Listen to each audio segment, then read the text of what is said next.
नमस्कार मंडळी, मी आता असं वाड्याकडे आणि आमचा आज बैल मिळलो पांढरो बैल जो आजारी होतो. तो काय असताना माणसाक मरण इलाला चांगला असतं, पण त्या बैला इलाला चांगला नाही. कारण माणसाक काय दुखतं आहे हे सांगू शकतो आपण, आणि बैला काय दुखतं आहे बैल सांगू शकत नाही. आणि ते हालत बघवत नाही म्हणून मी त्याची काय व्हिडिओ केले नाही.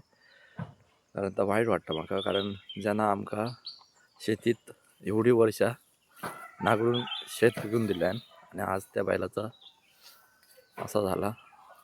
लय वाईट वाटतं.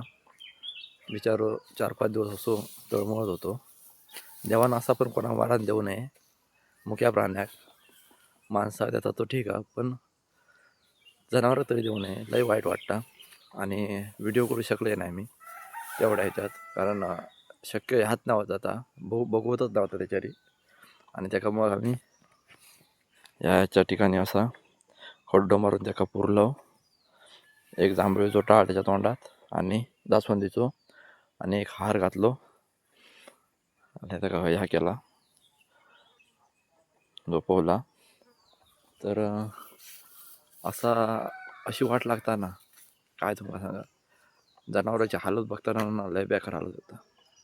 माणसाही एक वेळ आपण बघू शकतो. मी आधी कधी कोणाला रडत नाही, माणूस मेला तरी, पण आज मी बैल झालो पण वाईट वाटलं मला. लय खूप रडलंय पण मी, कारण जी बैल करू शकतात माणूस करू शकत नाही. कारण मुक्या प्राण्यात जीव असता, मुख्य प्राणू लय जीव जाता माणसापेक्षा. लय वाईट वाटतं, शब्दात सांगू शकत नाही आज आमची काय हालत होता आधी.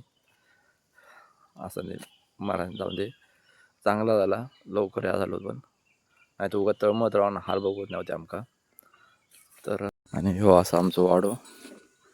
या वाड्यात आता 3 बैल रावले आहेत फक्त. या बाबू, या बंडो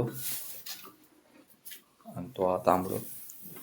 आणि या ठिकाणी तो बैल होतो जो आज नाया बाजूला असायचो. आज वाडो खाली खाली झाल्यावर को वाटणार जरा. हे बैल पण रडले असते काल बिचारे. या जागा खाली झाली सगळी, एवढी जागा. तर अजून वाईट वाटायला लागला. काय रे बाबा.